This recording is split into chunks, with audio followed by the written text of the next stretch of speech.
Ireri TV wega umagana moshie.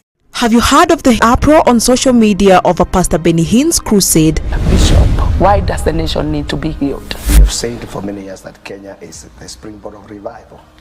But we started to ask ourselves, why is it not happening? And our spiritual fathers in their wisdom went to search for the answers. There are men of God that God sent to this nation and help us stir up that revival. But somehow we did not fully receive them. The stories are scary, unbelievable. There was a man of God called Maboya. Dastan Maboya is from Tanzania. He is coming from the crusade one of the days. He is getting to the hotel. Some gentlemen come. They put him in a vehicle and he's gone. The next time he is put in a coffin. In a casket. Hey, by Kenyans. By Kenyans. And they threw him in the bushes of Tanzania. And you thought that is ugly? You are wrong. One man of God says they themselves killed a white man. Yes. What did you say? They killed one. They were fighting over his money and they decided to eliminate him. Can't you tell surely something totally went wrong? Can't you tell? My Bible says Jesus Christ is the same yesterday, today, and forever. God's man from China, Yong Cho, we deeply hurt him but narrowly received his forgiveness. David, he got some land to build some school, teach Kenya on to grow churches. But later his land was taken, himself was even given up as Lord, non grata. we apologize for being a little late, but we are here. In the name of Jesus, how are you? I'm so happy that you've been waiting for us. You are not gone. You have been waiting for us tonight, and we are happy to come to you from our studios here. This is again a live program, Tracing the Mantles. This is a program where we talk about and think about and investigate the moves of God in our territory and in our nation. And last Sunday, we had quite a program, and many of you asked if we could come back with another program of a similar nature. And we are your servants, and so here we are with part 2 of Healing the Nation. Thank you for giving us companionship and fellowship and your viewership. It is my desire and my hope that as we do these programs will not be in vain, but that God is going to move in the hearts of his people, even to raise more prayer, to raise more intercession, as these things are exposed even to the believers in our country. We are so happy tonight just to have all of you. So, of course, we are on all the social media platforms, yes, wherever you are. And we are not only in the social media platforms, we are also hosted tonight by several TV stations. We're going to be telling them to you as we go along. And welcome everybody from all over the place, from all over this nation. What a wonderful country we have, and what a wonderful, blessed country is ours. And God has done great things in the past and is going again to do great things again. In the name of Jesus. And that's our faith, that's our hope, that's our contention. And we stand in the name of the Lord to bring to you this program tonight. Blessed is the name of the Lord Jesus Christ. Tonight, Assunta Juma is my name, and I am joined again by Apostle David Juma next to me. Thank you so much. It's a joy to be here tonight again. Yeah. We were here last week, and to God be the glory. So much engagement. And this matter of healing the nation is a serious matter. It's a serious matter, and your contribution to the last week's program was awesome, made all the difference. Yes, in Jesus' name. Next to him is my tribesman. People don't know now. I'm starting to boast in the Lord. Is Bishop Jesse Ireri James with us. Greet the people there, and yes, welcome to the program. Thank you so much, Yeah. Sunta. I'm so happy to be here once again. We thank God for the opportunity He gave us last week. Yeah. And the matters we were able to address for this nation. Yeah. And we know that the things we are discussing here are going to be a blessing to many people. And they are going to bring healing even to the nation. And also, it's a moment that is going to be an encouragement to the Church of Jesus Christ and to many ministers of the gospel. Thank you so much. Karibu sana. Amen. Wonderful. Praise the name of the Lord. We have another guest whom we're going to unveil anytime now. And guess what? Just be ready for such a wonderful time here tonight in the name of Jesus Christ. I know we are on Elevate TV. This is Elevate TV. And this is the home of Tracing the Mantles. And then we are on Mispa TV. Yes, tonight we are also on Faith TV. I hear we are also live on Zoe TV and All Time TV. I also hear some people, good people who want to be on, who are, you know, content creators are also with us from different quarters. What a fellowship tonight, and how great this is gonna be. Blessed is the name of the Lord. Of course, share now. Start to share all over the place. This is about our country. It's about our nation. It's about the will of the Lord for this nation. And we are so excited to come to us tonight. Ladies and gentlemen, our very own Archbishop Harrison Nganga is in the house. He has just joined us now. And I'll ask him, I'll introduce him. Your camera is there. Please greet the people and karibu sana. Yes. Thank you very much. I greet all of you in the name of Jesus.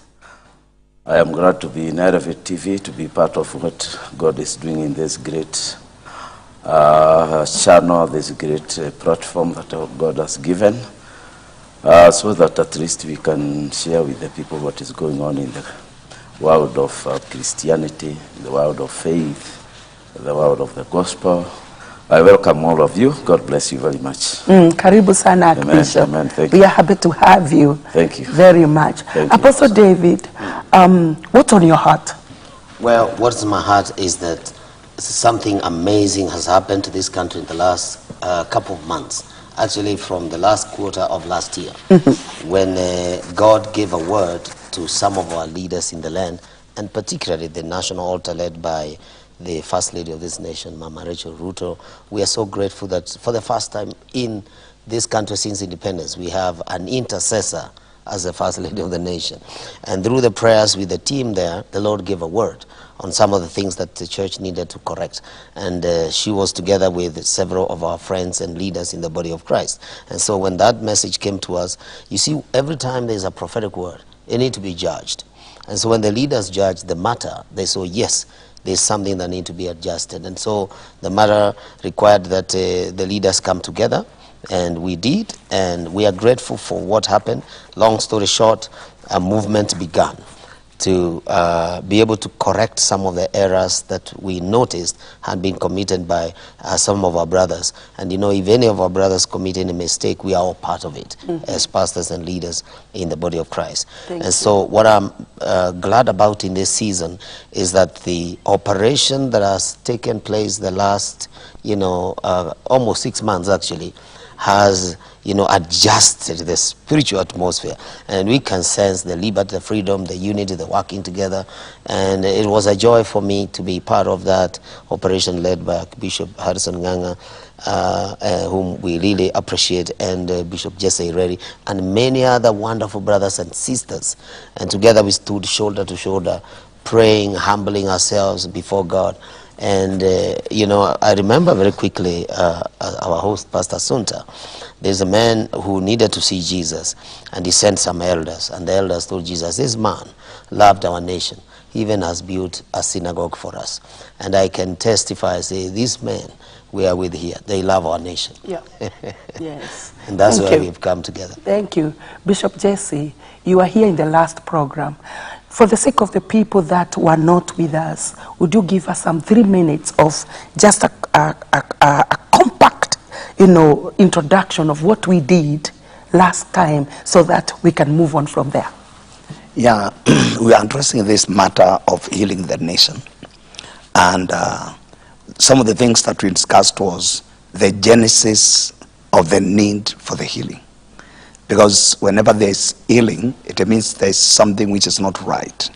And one of the things that we identified that day is that there were mistakes that were done by some of us in the ministry. And we realized about those mistakes, and we sat together and decided to correct those mistakes. And this was from, as Apostle Juma said, was a thing that came to the national altar through the First Lady. They were praying, and they realized that there were men and women of God that came from other nations. And when they came to these nations, they were mistreated. They were not well treated, and a lot of things happened. Eventually, when they went back and kind of cursed the nation because they dusted their feet. Why? Because the Bible is clear that if you are received, you leave a blessing. If you are not received, you dust your feet and go. And so it's kind of, we realized that there was this dusting of feet by several men whom God had sent. And the whole base is why we are so concerned is because God has said Kenya is the springboard of revival. It's the lighthouse of Africa.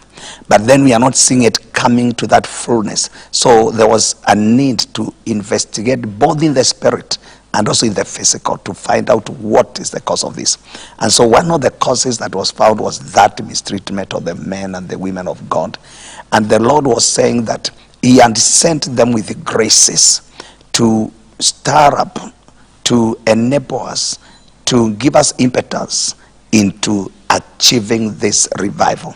But instead of us receiving the graces, receiving the anointings, receiving what God had sent them with, we eventually discarded them, disrespected them, and eventually we lost the chance of that impartation of that. And because of that now, when we realized that, we said we are going for these men and these women, that they may come and speak a blessing.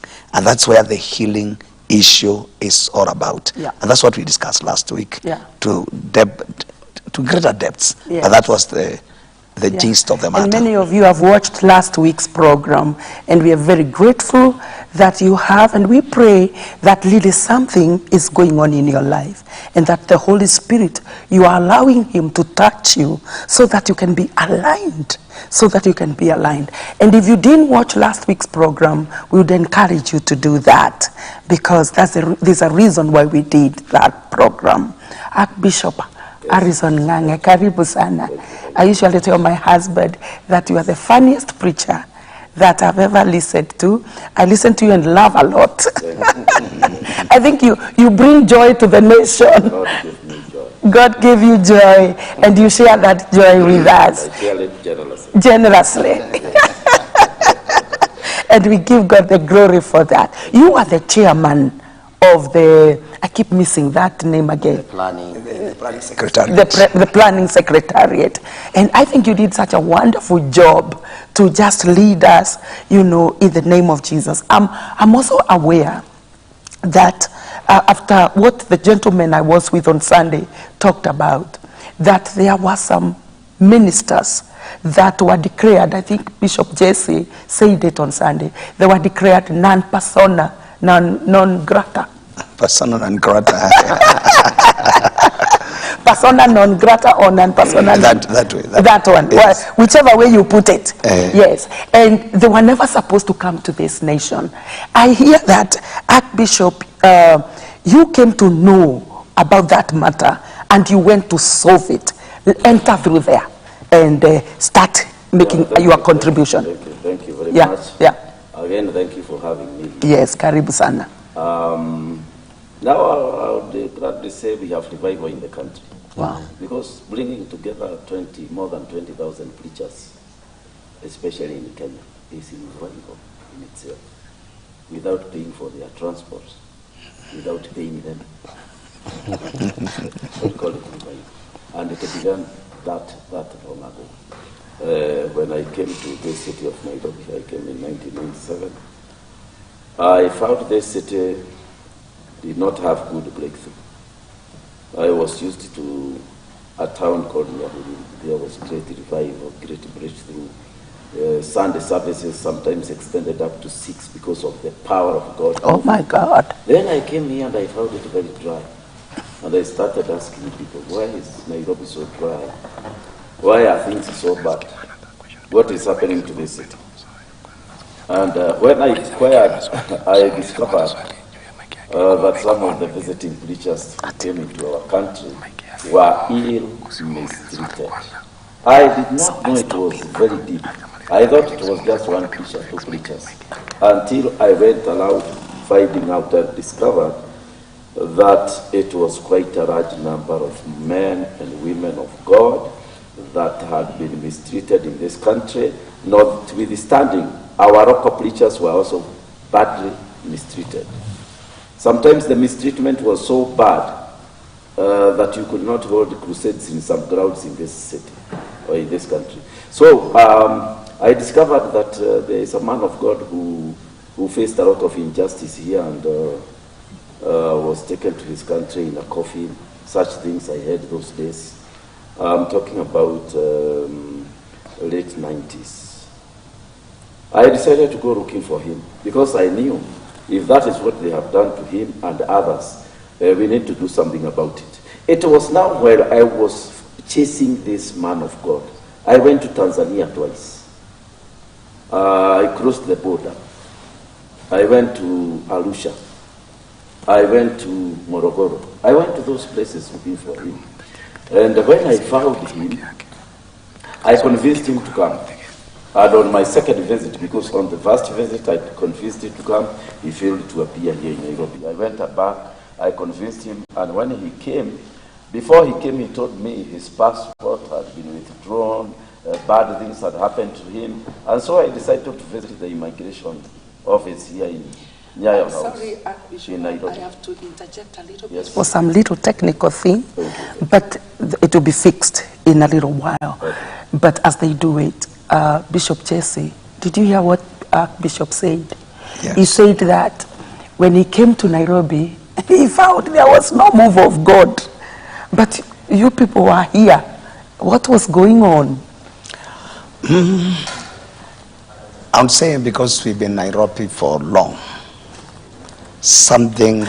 Maybe the question is, would you say that you felt the same? Yeah, those were the realities. I want to say yes, I just wanted to make sure I'm clear. Yeah, because okay, personally, I had come to Nairobi in 1985. 85. And those days, we started to experience a lot of revival. Yes. But there's something that cut in 95. 95. So there was a bit of move of God, then coming to 95. Things started going down. Wow. 95, amazing. Things started going down. We had a peak in the early 90s. So 94, 5, 6, it's like something started going down. I noticed something like that. Wow. Yes, because 95 is when something seemed like to change. I don't know what changed. So 96, 97, now going down to the 2000s, things had changed. Of course, by the time we came to 2000s, even the gospel changed. Yeah. The 2000s, the gospel changed. So things started going down after 95. 95, yes. 96. So Apostle Juma, it is therefore correct to say that anybody born or coming into ministry from 1996, they have never really experienced the real raw move of God. 1 minute. Actually, they are just like all those who are less than 30 years have no clue. Wow. Including, if you remember, whatever we preached, let's say like the year 2000, those were only 4 years. Those were children in Sunday school. And today when you preach and you assume that what I'm saying they know, actually they don't know. Oh my God. And where we are right now, been feeling we have to begin kind of the messages we preached in the 90s, 2000, 2003. You have to begin again because some of the youth leaders, the young married couples with 1, 2 kids, they absolutely don't know what you're talking about. Yeah. They have never really seen a blind see. They have not seen the lame walk. They have not seen the dumb speak. And in the 90s, we were not only seeing those things, we were doing them. Wow. Yes. Amazing. Amazing. Archbishop, we are back to you. Yes. Yes. So you are at the place. Maybe you could start where the gentlemen have come to, 96. And this 97. trouble, 95, 96 I was Yes, not come there. 97. Oh, I came 97. here in 97. Okay. And I discovered there is a problem. And by 99, 2000, I went looking for those men of God. And up to 2006, I went to South Korea to look for another man of God. Because when I went to the immigration office, I discovered more than 214 preachers had been blocked from entering into this country. And I could see Reverend, Bishop, Apostle, Archbishop. I saw all of them in the file, in the immigration office. So I saw the Yogisho there. So when it came a time for us to go to his country, we went to see him. He was not happy with us. Other countries were going to his office to see him. They would come out clapping, jumping, very happy. But when it came our turn to see him, and he saw us as a last, it was like a last chance. He was not happy with us. I did not see his teeth. All through those minutes we saw him. Told you? He was not happy. And he was not ready to greet us. But we were happy to see him. We were praising him. We were talking good about him. We had gifts. So he greeted us, but very softly. It's just like touching you, removing the hard. And then when he was done, he turned to a sink that was just near there. And he washed his hands. Wow. And he wiped them on a white towel and told us, I have forgiven Kenya, but I will never come back. And the person who did this to me, I will never forgive him. Those are the last words I heard him speak.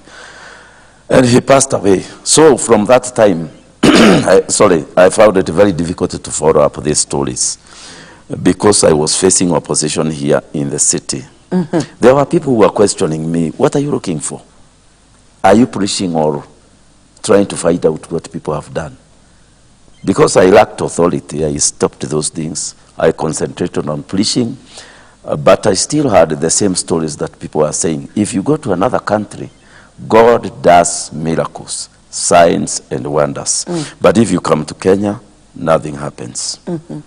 So from that time and from those days, I kept quiet until the first lady of the Republic of Kenya called us and told us that God has spoken to them at the national altar. And if I may interject a little bit. Yes. You said something very wonderful. People came against you because they were asking, what are you looking for? Yes. Maybe you need to answer that question. What was pushing you? That time, yes. I knew here something was very wrong. Yeah. Because even when they organized meetings here in KICC, you could sense the dryness. Uh-oh. And I was not used to dryness. When we had a meeting in Kamkuji, it was so dry that some intercessors asked me, do you exactly know what is wrong with us here? And I remember one of the meetings we held in the city center. One of the pastors came and asked me, Pastor, could you people have sinned or us? Why is it so dry? And I told them, maybe there are new demons that have come to this city, but it is very dry. And so when we go to other countries, like I used to go to Kampala to preach, now it was totally different. When I used to go to Nigeria to preach, totally different. I went to South Africa, cripples walked. But here, there was something wrong. So now when I heard these stories, I knew they have touched the nerve of the problem. And I'm sorry to say that some of the people who did these mistakes are our brothers and sisters. That is why they asked me what I'm trying to do. Because by following up what happened, it was like I was accusing them. Yeah. It was like I was not part of them. Yeah. And so I stopped there because I did not want a fight with the people. But recently, we were able to go all the way. And I thank God because revival has been announced in Kenya. Amen. Amen. Praise the name of the Lord. And so Ben Hinn Crusade happens. And it's now behind us. The church has really come together. And I think it's a plus. Do you think, Apostle, that what is that sound, and what did it take for the church, especially the church leadership, to come together? I'm made aware that it was extremely and a very expensive affair. Oh, it was. So much money was put in, Yeah. and so many things. Now, 2 minutes and just say something about Yeah, that. one of the things I want to appreciate is that strategy God gave us to go into pastors' fellowships across the city and across many towns of this country, from Kisumu to Mombasa, Nyahururu, Nanyuki, all the way and in between. Why? And even Nakuru. Why? Because under Doret, because the pastors and the leaders and the bishops are authorities in their regions and in the country. So we needed to explain to them what's going on and what has the Lord said and why are we doing this and why have we selected Ben Hinn, because Ben Hinn was like a sample, saying of all these men of God, some of them went to be the Lord. Him is still alive, and we know things didn't go well when he came here 23 years ago. And so we said if he can agree to come in, which was arranged, we praise God, then he can be the representative and be able to declare on behalf of others, as it were. So I think the big thing that I am grateful about is when we found the time and the opportunity to go into different pastors' fellowships in different cities. We used our own money, by the way. We paid our tickets. We spent our time. We used a lot of resources. We cancelled many meetings and programs so that we can be in the front line doing that. And I'm glad that wherever we went, pastors received us in such an open heart. And some of the, shall I say, dramatic moments was when all this was said, we would all go on our knees and begin crying to God in repentance. Because if one of us makes a mistake, all of us have made a mistake. And I think that movement assured the pastors that this program is credible, this is a true move of God, and the correction is going to change this country, and the wineskin is going to shift. You know, the container, the heart, the unity, the oneness that carries this oil is shifted, and that's what really happened. And we are grateful. And no wonder on the Monday when we had the pastors only meeting, Ben Hinn asked 3 times, are these really pastors? And everybody would lift up their hands. You know, even our coordinator, Reverend Davis Kisotu, you know, kept asking, are you leader pastors, you guys? Up to the terrace. It was amazing. Over 20,000 pastors, you know, gathered. It was such a move of God. And you know, the other thing that happened is there are pastors that had given up.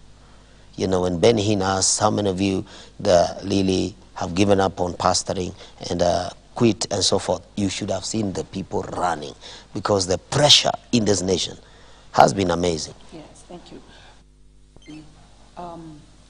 The monies that were raised, why was it important for us as the Kenyan church, to support, to take care of the bills of that crusade?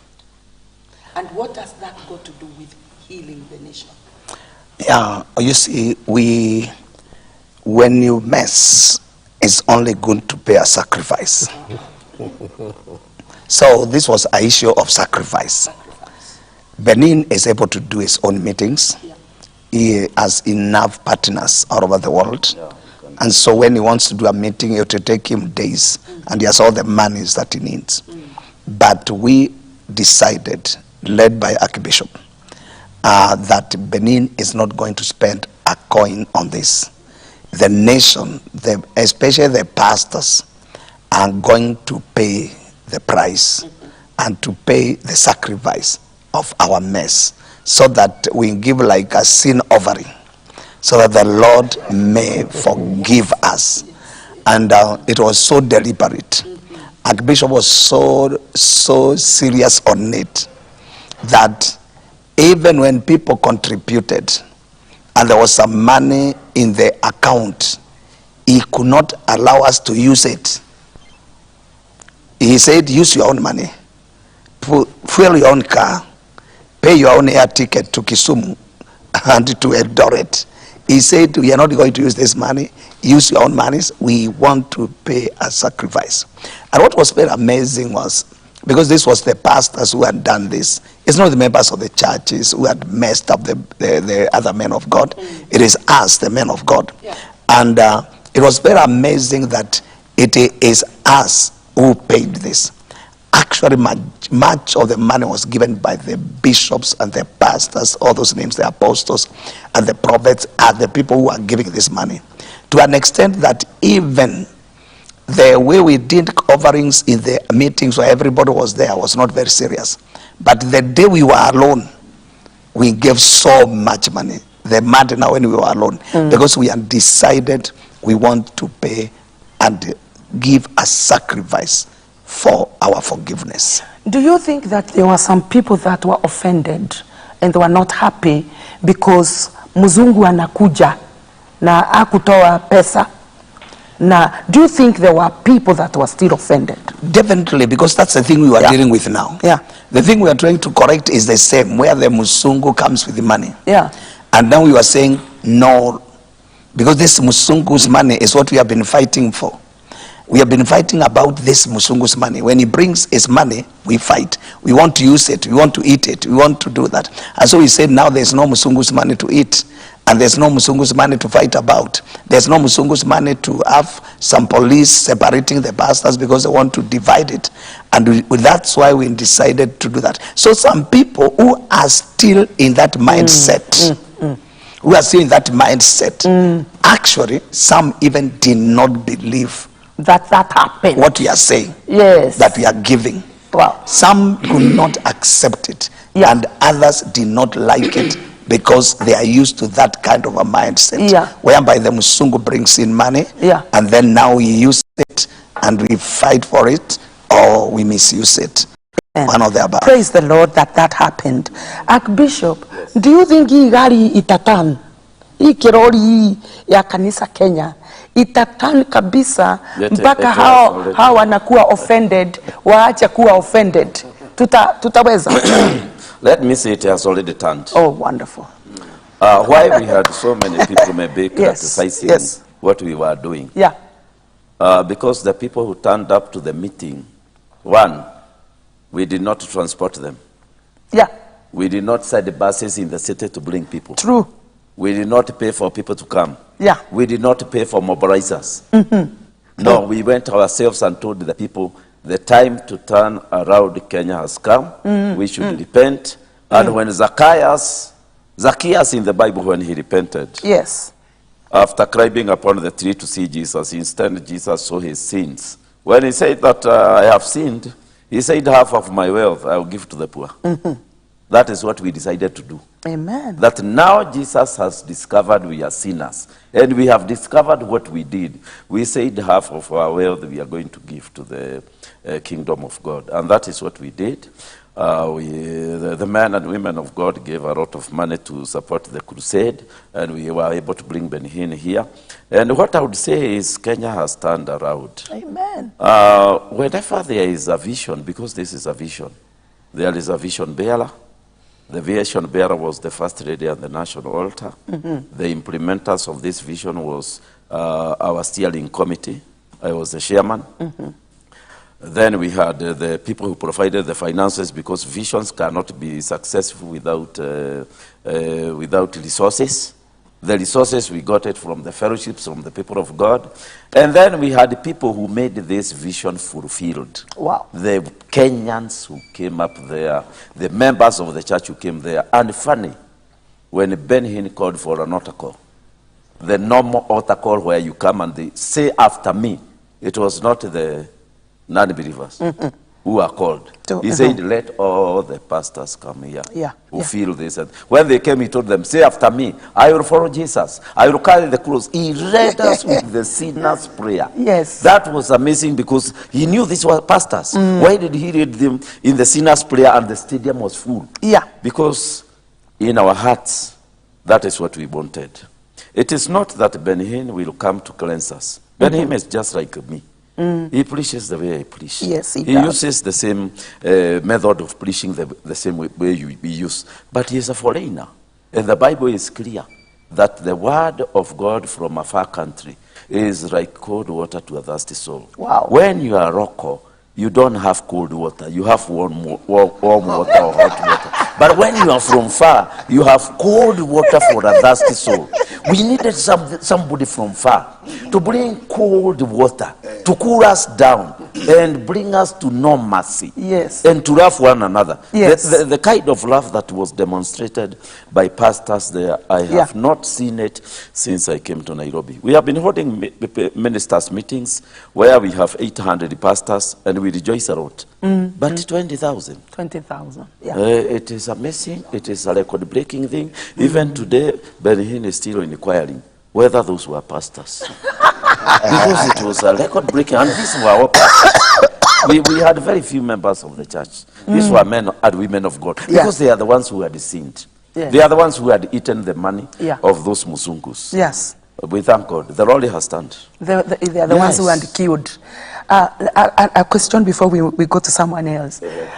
Healing the nation, like happened during that time, and the rest of the men of God can also come in on this. Has it ever happened in this nation in that manner? No, we have never heard that. No. There are two things we have never heard in this nation. Yeah, yeah.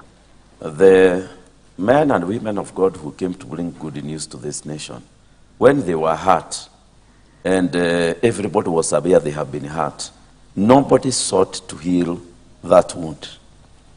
Maybe people didn't know or they didn't care. Yeah. The second thing, we had many battles in this country between fathers and sons. Nobody has ever touched that area. Oh, if you are taking notes, there you are. Yeah, even now, sons and fathers are fighting. And the way forward, we are thinking of going there. Yeah. Whatever, if we perish, we perish. And we are going way ahead. Hold that thought, Archbishop, because we will come there. We will come there because that we can't just mention just like that. Yes. So, bringing pastors together, the church together, to call on heaven for a mighty healing on the land has not happened. Bishop Jesse, put in a word on that. You see, there are many things that happen in life, but you don't realize the impact. Yeah. And you don't realize where that matter is leading us. Yeah. So when these men and the women of God were doing all the things they did not see the seriousness of the matter. Yeah. They did not see that it was leading us to something. Yeah. Now, this particular time, we identified the problem. That's why now you're saying it has never happened in this manner. Yes. Why? We have called a lot of repentance prayers. Oh, yeah. We've done repentance. We have. And serious repentance. Yeah. I am in the prayer movement as the chairman of the National Prayer Committee. And we have gone round the whole of this country. Yeah. County by county. And we have done repentance of different things. But this particular issue had never been identified as a key issue. Yes. If we went to many things, we repented of the normal sins of immorality, and then for the nation we dealt with corruption most of the times. And worship and all those things, witchcraft and all that. But we have not identified this particular issue whereby we wronged missionaries, ministers that God sent. So this time when we identified it, as Apostle has said, when we went from fellowship to fellowship, people kept on crying. People kept on lying on the ground. Kneeling down, we knelt that one times. Because we did that one meetings. Yes. Kneeling down like us, because we are everywhere. We knelt all those 35 times. That one times. Why? Because we identified a real thing. So as we are saying that it has never been done in this manner, is because we have never identified this. Yeah.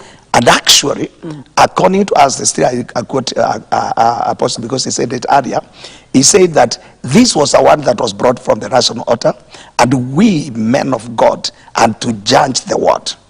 And when we judged the word, we saw actually it was an issue and a main issue.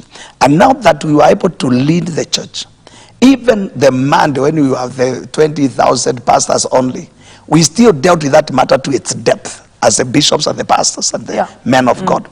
And therefore, that's why we can say confidently, it has never been done in this way before. And I think Apostle David Juma, I think therefore it is correct to say that then we are living Kenyans, the Kenyans of this generation and time are living in a wonderful time. Just say something about that. I tell you it's true, because I like what the men of God have said, like Bishop Ireri here, that going forward, one of the things I see is ministries and churches will begin to pay the price of bringing a man of God.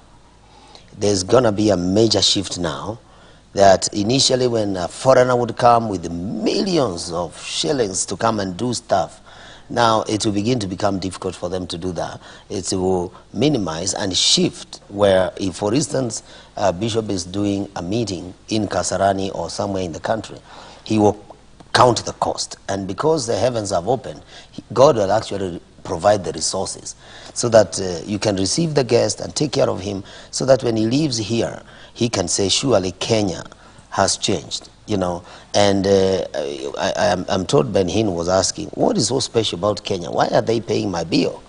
You know, kind of, why are they doing this? Because in every other nation where he has done crusades, he's paid for it. And most of the other big guys have done the same. So Kenya has come to a place of maturity. And what I'm looking forward to is, because of that act, then the next generation, from us, because we are not Moses, I mean, we are not that old, we are just beginning. We are just beginning. We are in the middle of really trusting God that he's still going to continue to use us. What will happen is other nations will begin to receive Kenyans. Other nations are going to start to receive Kenya. I agree in Jesus' name. I hope you hear, I hope you understand that therefore you are very blessed that you are living at such a time as this, when things are shifting. Men of God have paid a price to shift things in the nation, so that again you can start to experience the grace of God. And we want to just encourage you, wherever you are, continue sharing this all over the place. Write to us, by the way, and let us know where you are watching this from. Again, let me repeat, you are so blessed. I wish you know how blessed you are. You will never say that no one stood to do something in the kingdom for your benefit. This program and this man of God are basically telling you, nothing is hindering you now. Arise in the name of Jesus Christ. Hallelujah. We are on Mispa TV. God bless you, those that watch Mispa TV. We are on Faith TV right now. We are on Zoe TV. We are on All Time TV. Of course, Elevate TV. We are here. What a company tonight. May the Holy Spirit of God, yes, may God touch men in this nation. Kenya has been rebirthed, and that's a resounding call for this program here tonight. God bless you as you continue watching. Those that are praying, continue praying for this program, that it may fulfill the divine demand that is from heaven. Archbishop Harrison, yes. When the national altar and the First Lady came up and said what God had spoken to them, and you people judged what they said, and yes, wonderful, let's go on.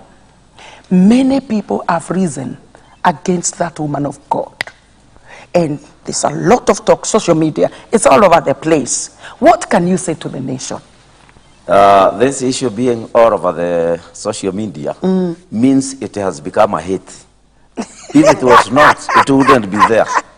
This is what is now burning. Jesus. Yani hii ndio inachoma sasa. Inachoma kila kitu. That's what I would say. And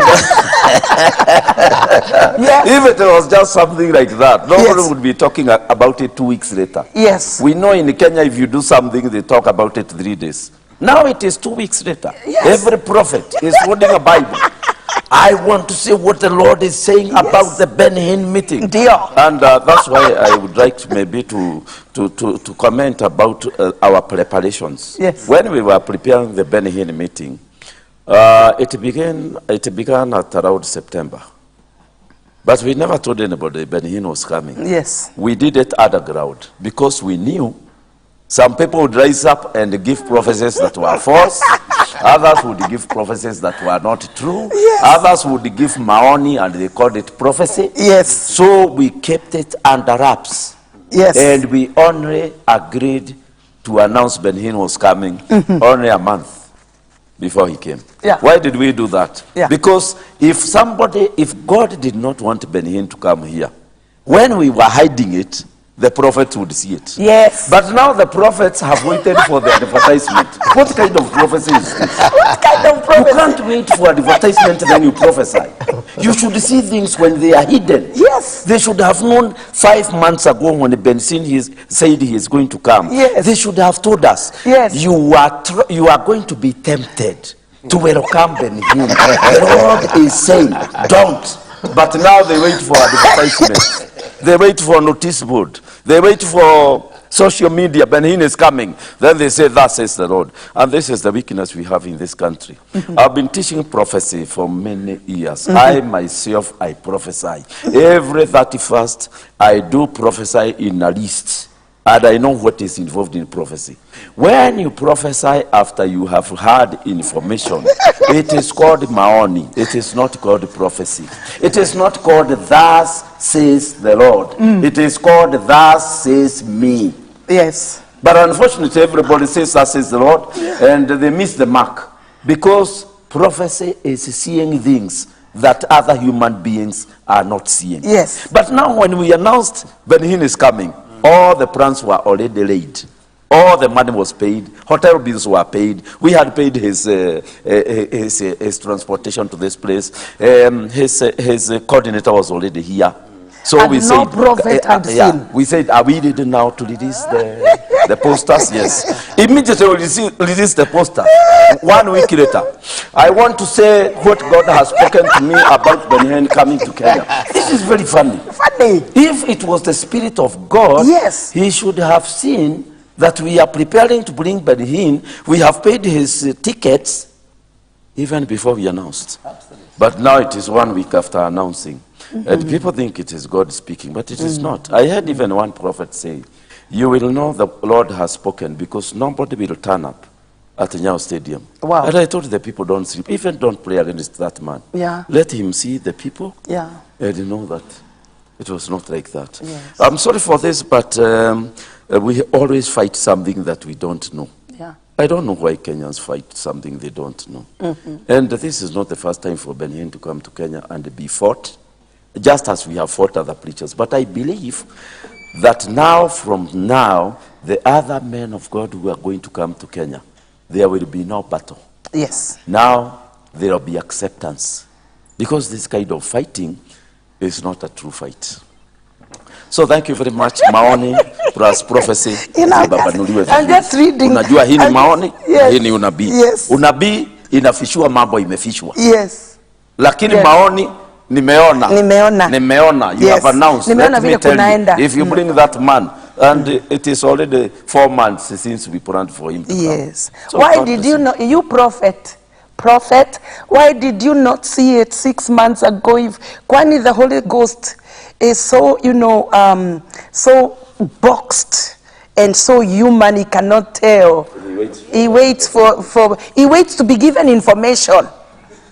The Holy Ghost is not waiting to be given information, to read on Kenyan social media and to see it on TV so that now he can say something about it. I think all the viewers are able to tell who are the prophets. Whoever spoke about it before, if you did, then we can consider. Yes. But for now, keep quiet. In Jesus' name. And the people on social media are saying, keep quiet.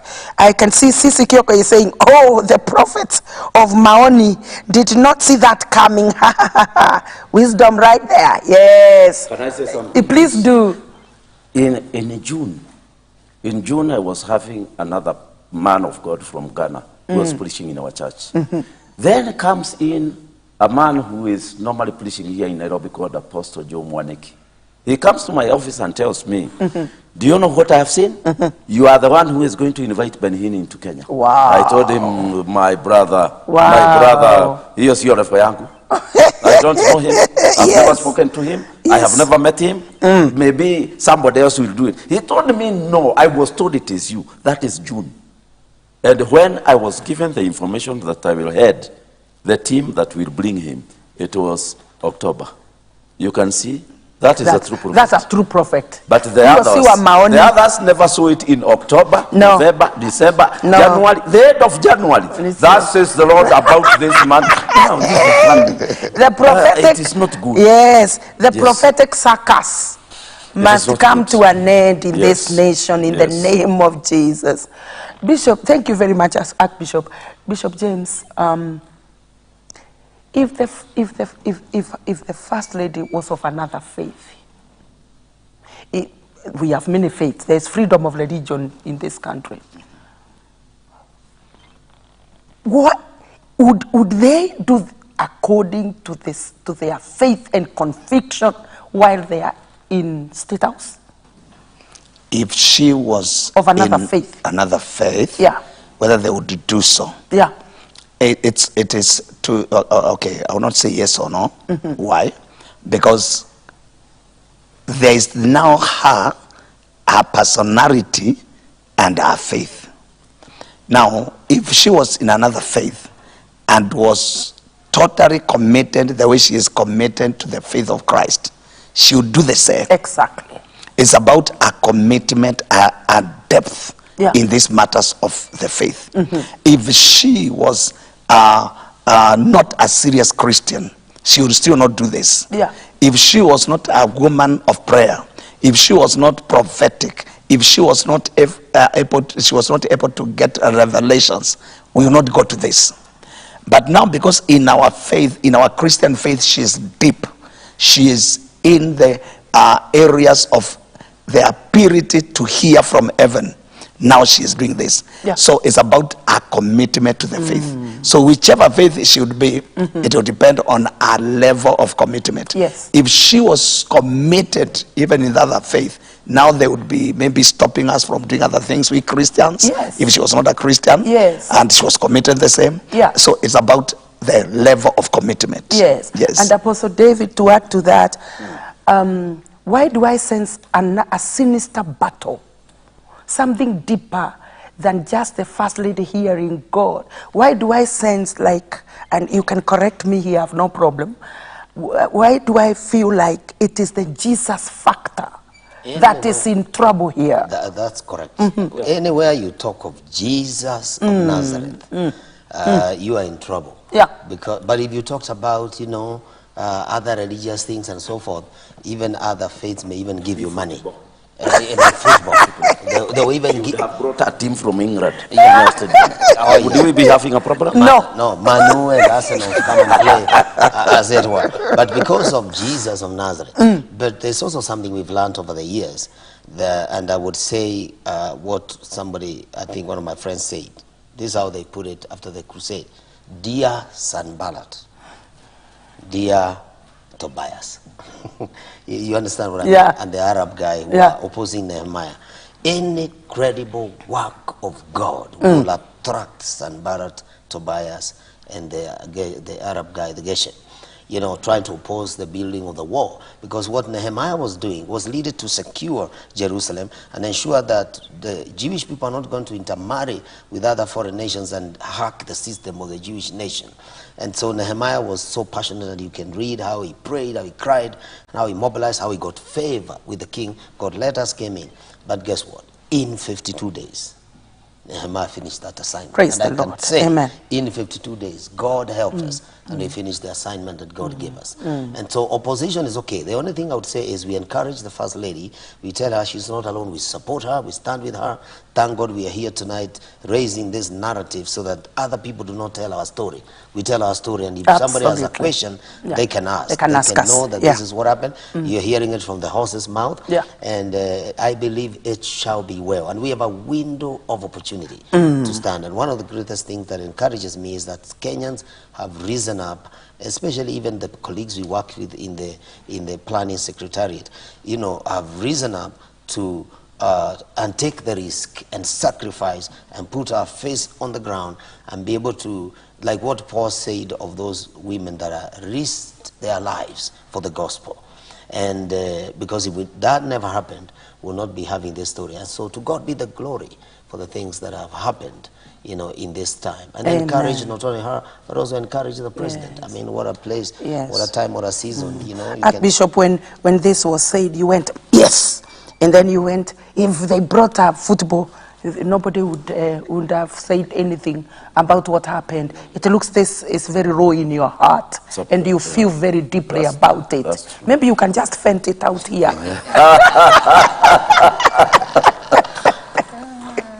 Yes, true. If she would have decided to bring Manchester United to Nyayo Stadium, I don't think we would have any issue. There wouldn't be trouble. But now, because it is the gospel, a lot of people may have developed negativity, but it's a small percentage.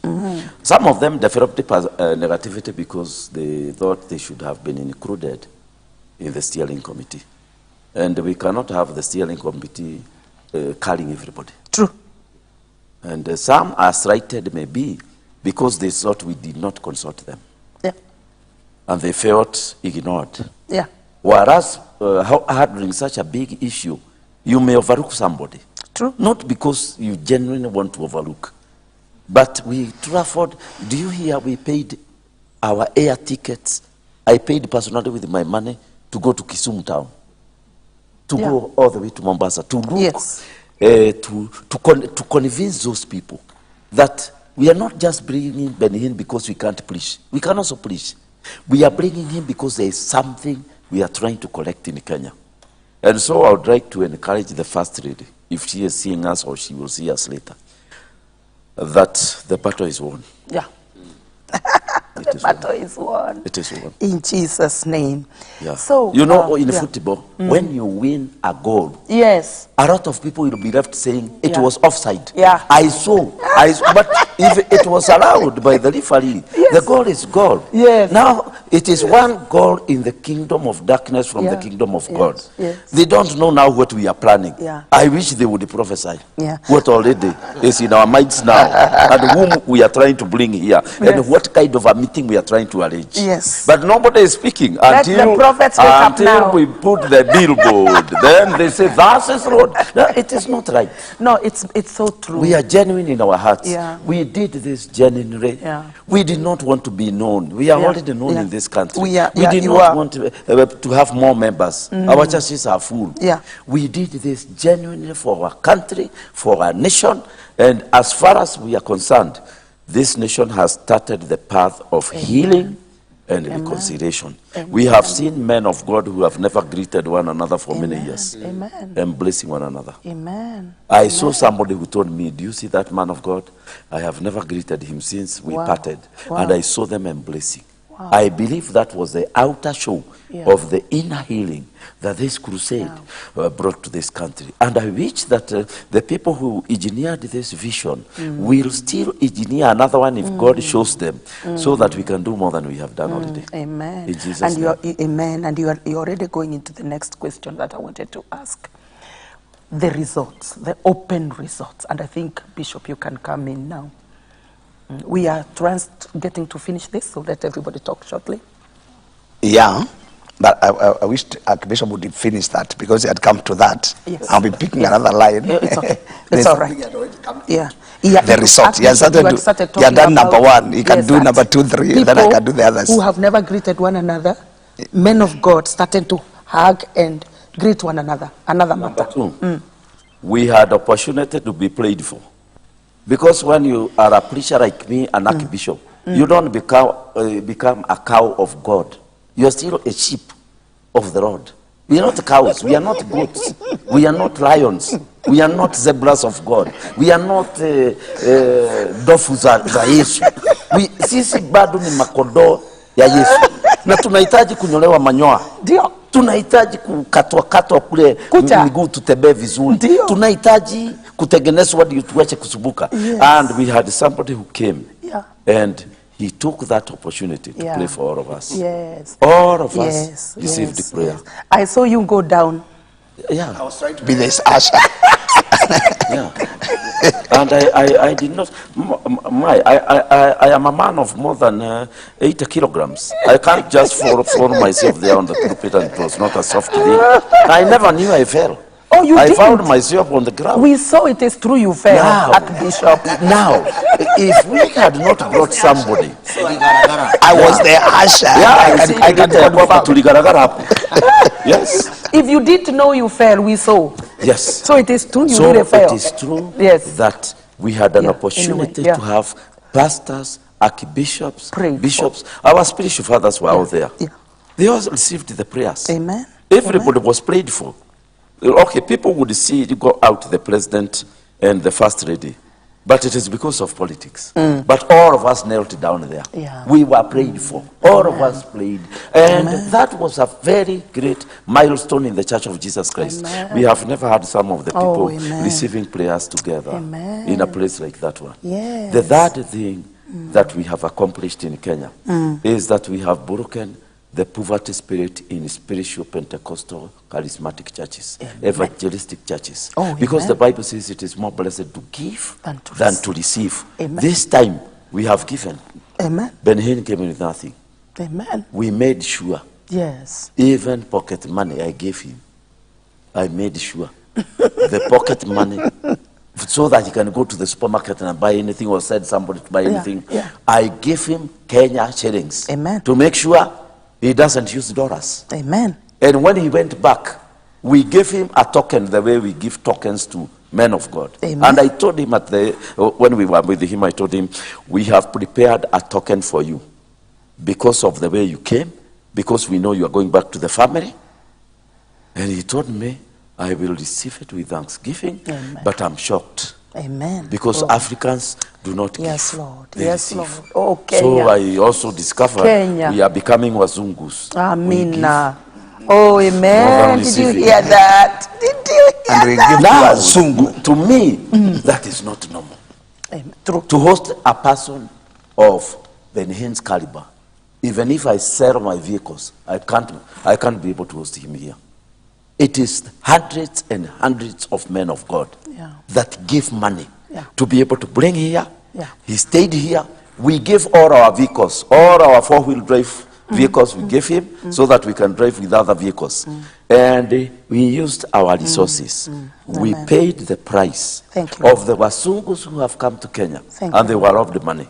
The Wasungus who came to Kenya started projects, and they were taken away from them. I believe before God, he has heard our prayers. And he spoke there and said, Kenya is healed. And it was healed. Jesus. Thank you, Jesus. I think somebody needs to be thanking God. I think somebody needs to just get so touched and start lifting up your voices wherever you are as Kenyans for what has been wrought, for this day that the Lord has caused us to see and to be a part of. We give all the glory to Jehovah God, the creator of this territory. Something again shall happen in this nation in the name of Jesus Christ. Now, I'm almost unable to host this now, but Jesus Christ is Lord. Hallelujah. I wish you know what I sense, but surely, surely, surely we shall never be the same again as a nation. You want to say something? Yes. You see, we were talking. We started from the opposition side, and we are going now to where we are going. I've studied the Bible, and there's a line I found in the Bible from Genesis to Revelation, and it's a line called the seed of greatness. This line, which I've discovered in the Bible, is it comes from Genesis chapter 3, verse 15, where God told the devil, or the serpent, I'll put enmity between you and the woman. Thank you, God. And your seed and her seed. Thank you, Lord. And the seed of the woman shall bruise your head, and your seed will bruise his heel. From that time, when I studied the Bible deeply, the Lord gave me some revelation there, that from that time, the devil has been trying to discover and to trace that seed. And how the devil does it is, whenever somebody is accepted by God, or whenever a prophetic word comes upon somebody, the devil arises to kill that so that it can't happen. I shall give 3 examples if you allow. You find now, after that, we come to Cain and his brother. They go, Abel and Cain, they go and do what? A sacrifice. Now the one of Abel is accepted. The one of Cain is not rejected. Yeah. Is rejected. Immediately the devil enters Cain to kill his brother, because to him, the devil, this was the seed God was talking about. Because he's being accepted by God. And so he kills him. From there, let me jump a few ones and I come just to Joseph. Joseph dreams that everybody will bow before you. The devil decides to kill him before it comes to be. Come to the issue of Moses. Moses is born when it is about 350 years when the children of Israel are in Egypt. And God is saying they will be there for 400 years. And around that time, the devil discovers the person who is going to deliver these people is going to be about 50 years, 40 years. And so he decides now to kill every other boy. So that by the 400 God had talked about, there will be no boy. So the devil always tried to kill the seed of greatness. That's why now I just say the last one of Jesus. Now, who was the real seed? The real seed. You see, he is born and everybody is killed. Every child is killed. And the devil is looking for this seed. That has been the suffering of Kenya. Yes. God said, we shall be the springboard of revival. Yeah. God said, we shall be the lighthouse of Africa. And the devil made a plan to make us mess. Jesus. So that we are not able to get it. Have mercy. So that we cannot go for it. And that's why we have done all those messes. Because the devil said, if these people arise, they are going to be the people God has talked about. And that's why we have gone around for those years. Yes. But I can tell you, every time God succeeded. Because when they killed Abel in chapter 4, the Bible says, and Adam knew the wife, and he got another child and said, God has given me another seed. Yes, actually it talks about seed. Yes, and even when they tried to kill Joseph himself, he never died. God preserves that seed. Yes. When they tried to kill Moses, he never was killed. Yes. Because God preserves that seed. When they tried Jesus, I've just jumped a few in between. Also they never succeeded because God preserves the seed. They have been trying to kill the one of Kenya, but now the time of manifestation of that seed has come. So me, I'm so excited because I know these are not things we are saying in the air. No. They are things that are spiritual. They are things that flow in the patterns of the Bible. And so every seed succeeded. God brought that seed to the manifestation of what he had said. Now, what God said, our appointed time has come. And we know is going to happen. In our eyes and in the eyes of the viewers, it's revival time. And the seed of greatness of Kenya is coming forth. And it's going to manifest. And there will be revival. And we shall take the nations and the gospel of the kingdom to the nations of the world. It's going to happen. Amen. I believe it. Amen. You know, April 2020, 30th, the Lord gave me an encounter the whole night and told me an awakening revival harvest is coming after Corona. And in this country of Kenya, they'll begin to have to see meetings. We'll begin to see meetings that cannot fit in a stadium. I prophesied it is on YouTube and been speaking that message. Nyayo Stadium was full and people were outside. It could not fit. So Nyayo Stadium could not fit. And so that time he's talking about is now. And my joy is to tell the younger people, the younger generation, that this is their time to arise and shine. This is their time to give themselves wholly to God and commit themselves to preach the gospel, because part of the suffering the fathers have gone through have created a way, created a pattern, shown where the potholes are. You know, like one of the major potholes that we have cleaned up, that anytime you have a foreigner, please pay the price to take care of that person. Don't milk the cow. I mean, he's not a cow to be milked. We have agreed on that. We have agreed on that. Archbishop, before, a while earlier, you talked about that there were many fathers that were fighting with sons. You also said that there are still fathers that fight with sons right now. That tells me that there is still much to be done. Let's go there now. Yeah. We have about 10 minutes to finish this. What is remaining? To finish this curriculum? Ni nini ingine tunatakiwa tufanye? What is in the future? Let's say in those years of 90s, that is from the middle of 90s now coming this week, a lot of Pentecostal, charismatic and evangelistic churches split. The sons and the fathers battle began that time. Yeah. The second thing that happened when that battle between the local preachers and international preachers began, we had an introduction of false miracles. Yes. People started selling oil. People started drinking oil. People started selling salt, kashifsi, and many things started being sold in Kenya, which were never sold before. Yeah. It is that time when that crowd of miracle was removed, fake miracles were introduced in Kenya. And everybody started doing them. Yeah. Even here in Nairobi, we had people that were paid to be bride. And that is what they would do every day. They would go from fellowship to fellowship. I normally become bride after I'm paid. After you pray, my eyes are opened, and then you pay me my riba.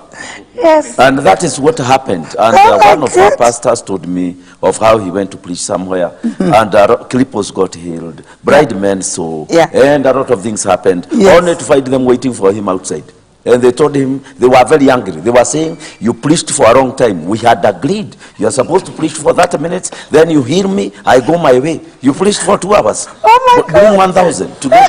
And these things Cripples came. for hire. Yeah, and these things were never before. Yeah. They came when that crowd of true miracles left with the men and women of God we had. And these men were so hurt.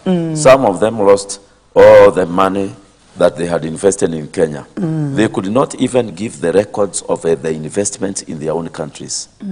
Like people like Yogisho, he got a very big problem out of what he did here because he had no records of the money he spent from South Korea. And they ended up bringing a lot of problems to him. Yeah. And even in other countries. And that is why now we are saying that God now has given us a new chapter. Yeah. To look at the sons and the fathers who started fighting those days. Yeah. Some of these ministries are still in battles even today. The Bible says, whatever a man soweth, that he shall reap. Yes. So the spirit that came among many churches, I even think the one I was attending those days in our hometown split, and a new one was born. And when they split, you never told anybody born as few. They are not. They say you are not born again. Yeah. You say they are not born again, and they say you are not born again. Yes. And that began a major battle in this country that brought fathers and sons into a war, and it has not ended up to today. So we thought, as people of God, that if God grants us mercy, and we hold our national repentance. And everybody understands that we are not looking for something. We are not looking for a political seat. Political seats are already with the Christians. We are not looking for favor. We already have favor. Apostle Juma is a man with the favor in this city. True. He now, like where we are meeting, this place can seat a lot of people. And he is tired. He can't bring them to here this night. So we are not looking for favor. Bishop Ireri, a man that is known all over this country. True. From Madeira to Mombasa. Mention Bishop Ireri, he is known. So we are not looking for something, and I would like to tell the Christians and the people of God, I am not looking for a political seat. I am not interested in becoming anybody in this country. I'm satisfied with being an archbishop. And these people are satisfied with being what they are. What we are looking for is the spiritual healing of our nation, physical healing of our nation, because the healing must begin with the church, then it goes to the world. We've been saying politicians are thieves, politicians are fighting, But we forgot the battle began in the church. We are the ones who began corruption. Sisi ndio masters wa corruption. Tuli-corrupt ma Ben Hinn, tuli-corrupt ma TD Jakes, na watu wengine wakubwa. So sisi ndio ma-expert, tukarelease kwa politicians, now waka-corrupt ile ya mwisho. So now if we heal, they will also heal. If we heal the church, because the Bible says, first the church, then the world. So if the church has started healing, we will see the world follow the church, and because all these politicians are members of our churches. They are good churches. True. And now because I am driving a new car from Musungu that came, and I stole it from him, and I laid my hand on the politician. What do you expect the politician to do? He will also steal another Musungu. Pesa inapeanwa ya World Bank wanaiba. Maana wao wanaiba ya World Bank, sisi tunaiba ya watumishi wa ulimwengu. That's what is happening. So now we will try to go to to see how we can heal the rift between the fathers and the sons that we know. And we will go the same way. We will go to the pastors, the bishops, the archbishops, and tell them, please, because in your town we know who is fighting whom. Let us know. And then we will be able to sit them down. And these things, once they are solved, we have reconciliation. We will preach the gospel with miracles, signs and wonders. Wow. And probably some of these members of the churches that are throwing false prophecies and the wrong prophecy. You know, there's a difference between a false prophecy and a wrong one. Most of these ones are wrong. They are not false. They are wrong. Now, they will be able now to prophesy the true things. Like you say, in this city of ours, 15 cripples will walk. We want such things. We want such revelations that were given by Agabus, the owner of this belt. Is going to go to Jerusalem, and they will arrest him. Amen. God is with him. Prophets that prophesied and said there is going to be a death, that there is going to be famine in this land. So prepare. We want such prophecies. Lakini sasa ile prophecy iko ni hii. Wale walipiga magoti na president, Bwana amesema wameisha. Sasa imagine. Tunaisha na tumepiga magoti na yeye hakupiga. Amen. So we expect now there to be a venture towards reconciling, repentance, and people coming together, like the book of Malachi says, so that the sons, the hearts of the fathers, are reconciled to the sons, and the hearts of the sons are reconciled to the fathers. That is what when they come near you, please be ready and prepare and receive the grace of God. We need now to start going to one's parting shots. So, Bishop Jesse. Two things. One is picking from where Archbishop has left before I parted. In this process, we had a chance to sit with the fathers of this nation. Oh yes, that's important. And we had a chance to discuss several things with them. Actually, the day we sat with them, and they blessed us. Because many people are wondering whether we are fighting them or what was happening. And now we were not fighting our fathers, because some of us here are so respectful to our fathers. True. Some of us still up to today are working with our fathers. And so we had a meeting with them, and that meeting changed everything, because that day they blessed us. Amen. The following day is the day we got the prophetic word of what is going to happen now, the true one. Because as even we got the about prophetic word. Because now we got even about the dollar, which was coming down the following week. It will come down, and it came down. Oh, this one. He prophesied. Praise God. And within less than a week after his prophecy. I think it was the next day you said. Within the same week. So what I'm saying, the fathers blessed us. Amen. And we talked with them, and we agreed with the fathers that whatever needs to be done for the sons, they told us, actually, you can lead the process. Amen. They were blessing us to lead the process. Did you because hear that? They realized Stop quarreling. Did you hear that? Our fathers realized that what we were doing was genuine, and it was. Amen. Was right, and it was. And even if any of them was a victim of the same, It is something that was happening in the nation then. Yeah. And everybody was willing to leave the past Yes. and come to the new dispensation Yeah. of truthfulness, faithfulness, Amen. without covetousness, Praise without greed, but serve God Amen. with a heart of service. So what I would say to Kenyans is that a time has come for honest ministry. Yeah. Amen. A time has come for integrity in the Amen. gospel. Amen. A time has come for Amen. righteousness Thank in you, the Lord. gospel. Yes, Lord. A time has come where the Lord says, be holy, for Yes. he that has called you is Yes, holy. Lord Jesus. A time has come for deeper consecration. Amen. Because the deeper consecration, the more we go deeper to consecration, the more the Lord is able to work with us. Amen. We are challenging and encouraging our brothers, those who are still trying to be in that dispensation In we are that coming order. from. Yeah. That order of steering, that order of dishonesty. We are telling our brothers, let's come out of that. Yeah. Let's move to the next level of the gospel and preach the gospel of the Lord Jesus Christ. The gospel of love, Yes. the gospel of salvation, Amen. the gospel of transformation of Yes, lives. Lord. Jesus is still saving. Amen. Jesus is still healing. Amen. The power of God has not Amen. diminished. Yes. Yes. The Amen. power is still there.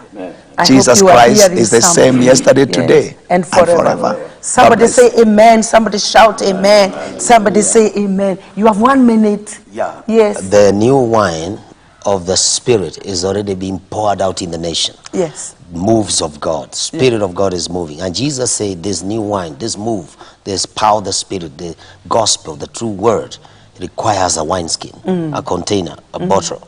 So what I foresee, like Archbishop has said, is like a national reconciliation and cohesion, group and system and infrastructure, which we need to form so that the fathers are comfortable, the sons are comfortable, and then in the background we begin to work out reconciliation. Because we've been given in 2 Corinthians chapter 5, when the Bible says in verse 17, behold, if any man is in Christ, is a new creation, the old has passed, and behold, the new has come. The verses 18 to 20 talks about we've been given the ministry of reconciliation and the word of reconciliation. This is the time now for the ministry and the word of reconciliation, and that requires a big heart. Like I often say, I believe these men of God, like Bishop and Bishop Ireri and the other men of God we worked with, God is helping us and has helped us to have big hearts, like Noah's Ark. Yes. Noah's Ark could accommodate bad animals, and they were coming 2 by 2, and they all stayed in the ark. The lion did not eat the lamb. I mean, it was amazing because Noah as a father was in the house, and it was not just those 40 days. They stayed in the ark for 1 year. Since they went in, they came out. It was like COVID. This is the time for us to create an apostolic infrastructure, wineskin of national cohesion, reconciliation within the church, the body of Christ, so that the troubles in the charismatic world, the Pentecostal world, and all that can now be handled by these fathers and sons through the wisdom of the Spirit. The moment is now, because it was not just the crusade. This is the next level where we should step in. And I'm so glad to be a partaker of this wonderful, amazing move of God in Kenya. And our economy is aligning. Politics is going to align, because when things happen, take place in the church, everything else will autocorrect. Yes. And I want you to know, men of God, that people appreciate you greatly. On social media, YouTube, Facebook, everybody has something to say, and they appreciate you greatly. Many of them, watu wa maono hawako hapa leo. Huku ni manabii wale wazuri. We thank God for them, and they have all great things to say to you, and they appreciate you greatly. This has been Tracing the Mantles program, so I believe that mantles, from where I see it, many mantles are being settled, and many mantles are coming forth, the old and the new, in the name of Jesus, coming together in Christ, Jesus our Lord, to serve the Father to the glory of his holy name. Somebody give a shout out to Apostle David Juma. God bless you wherever you are. Yes, in Jesus' name. Somebody give a God bless you to Bishop JC Ireri James. Yes, in Jesus' name. Somebody give a wonderful God bless you to Archbishop Harrison Nganga. I will ask Archbishop to pray for us. We will add this one. This way, you will need to receive a miracle. You need to receive the grace of God. Here we are. The man of God is praying for us. Let's pray. Our Father and our God, in the name of Jesus, we want to thank you.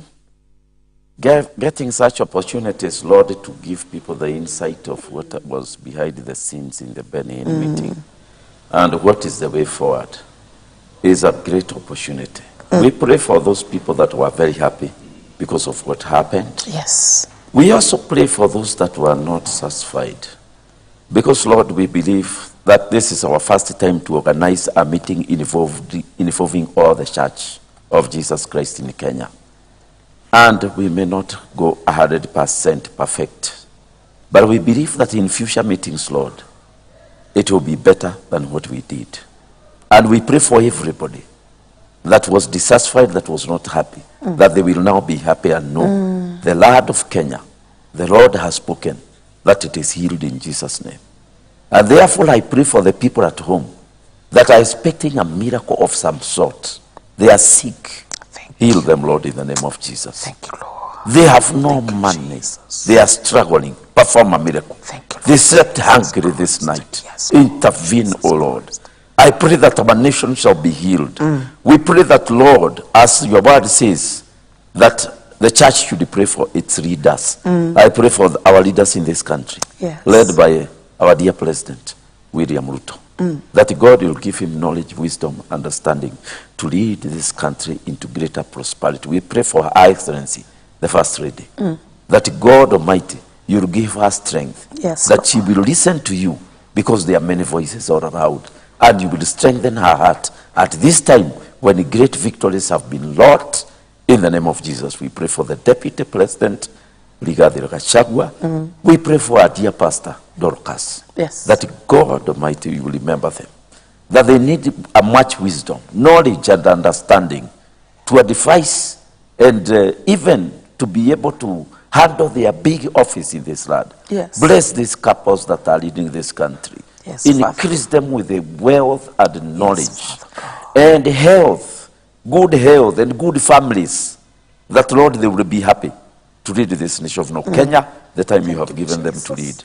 We remember everyone in the authority in this country, that you bless them, the police, the army. We thank you, Lord, for the Church of Jesus Christ in Kenya, the bishops, the archbishops, the pastors, the prophets, the apostles. Remember them, Lord. And we also pray, Father, for Ireri TV, which gave us this sitting, the Apostle Juma, Sunta. Bless them in the name of Jesus together with their church.